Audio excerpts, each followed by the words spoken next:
हवामान खात्याने नांदेड जिल्ह्याला येलो अलर्ट दिला आहे। या हवामान खात्याने दिलेल्या इशाऱ्यानुसार नांदेड जिल्ह्यात सकाळपासून दमदार पाऊस बरसतोय आणि या पावसाचा फायदा जे आहे ते शेती पिकांना होताना दिसत आहे। मागील 15 दिवसापासून पावसाने उघडीप दिली होती। 4 दिवसापूर्वी थोडाफार पाऊस बरसला होता, परंतु आज सकाळपासून नांदेड जिल्ह्यातील सर्व तालुक्यात आणि सर्वदूर पावसाची नोंद झालेली आहे। दमदार पावसामुळे शेती पिकांना जीवदान मिळालेलं आहे। त्याचबरोबर पिण्याच्या पाण्याचा प्रश्न देखील या पावसामुळे मिटू शकतो।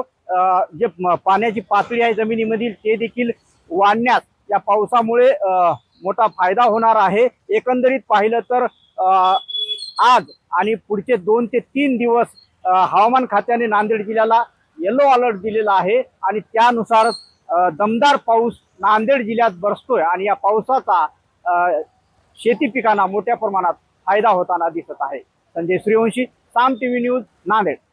आता isakal.com आहे देशातील नंबर 1 ची मराठी न्यूज वेबसाईट। प्रत्येक अपडेटसाठी isakal.com ला नक्की भेट द्या।